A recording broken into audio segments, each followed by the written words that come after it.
Ici, à Rio de Janeiro et dans la région, on a une problématique qui est très importante, qui est la pollution marine, ce qu'on appelle l'eutrophisation.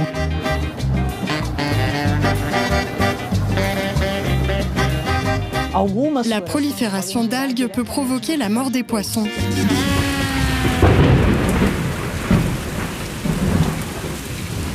C'est peut-être l'envers du décor de la carte postale de Rio de Janeiro.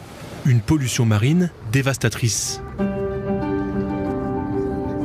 Un phénomène que Gwenaëlle Abril, directeur du laboratoire international Marel, et Gleisi Moser, enseignante-chercheuse à l'Université d'État de Rio, tentent de comprendre. À bord d'un petit voilier et accompagné d'étudiants brésiliens, ils mesurent les caractéristiques chimiques de l'eau, prélèvent des microalgues, du phytoplancton. Ah, c'est génial! Regardez, il y a beaucoup de plancton gélatineux. Tout autant d'indices pour tenter de décrypter ce phénomène complexe, l'eutrophisation. C'est l'enrichissement des milieux marins côtiers en matière organique, en azote, en phosphore, dû au rejet d'eau urbaine dans le milieu marin. Ce sont en effet près de 65% des eaux usées des habitants de la métropole qui sont recrachées directement dans la baie sans aucun traitement. Ici, on a, pendant toute une période de l'année, un climat avec des grosses pluies qui viennent laver toute la zone urbaine et qui génèrent des volumes d'eau polluée.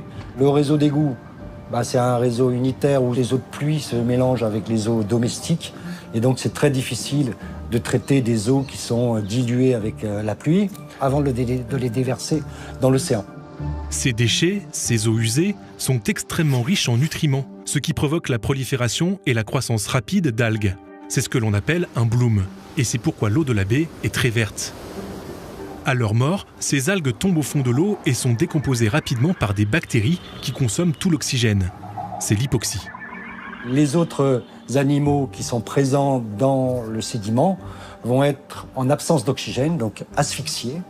Et donc, on va avoir ce qu'on appelle des pertes d'habitat qui sont liées à l'hypoxie, l'asphyxie de nombreuses espèces biologiques. La situation est alarmante pour le bien-être de la baie de Guanabara, cette petite mer de 350 km² autour de laquelle vivent environ 12 millions de Brésiliens.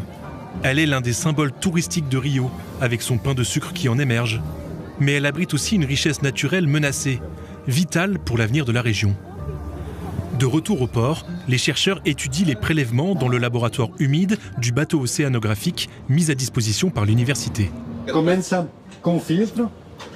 Aí quando o filtro está pronto aí, mistura, mede o volume e joga aqui uma parte do volume e aí começa a filtrar. Grâce aux analyses qu'on fait ici, on peut savoir qu'une région qu'on a échantillonnée est plus ou moins influencée par tel ou tel apport de matière organique, sachant que la matière organique, c'est vraiment le cœur de la question de l'eutrophisation.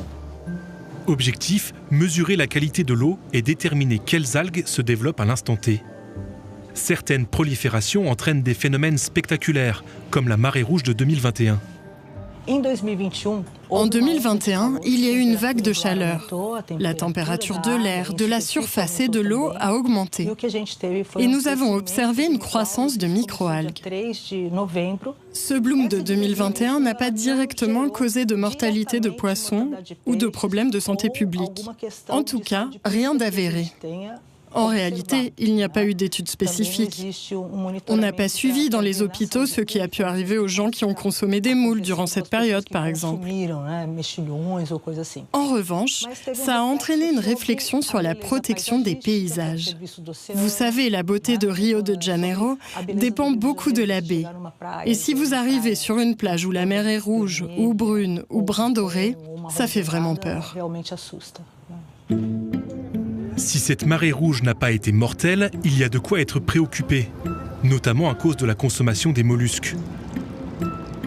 Les moules brunes, par exemple, elles sont récoltées sauvagement aux abords des ports pour être vendues au restaurant ou mangées directement par les pêcheurs.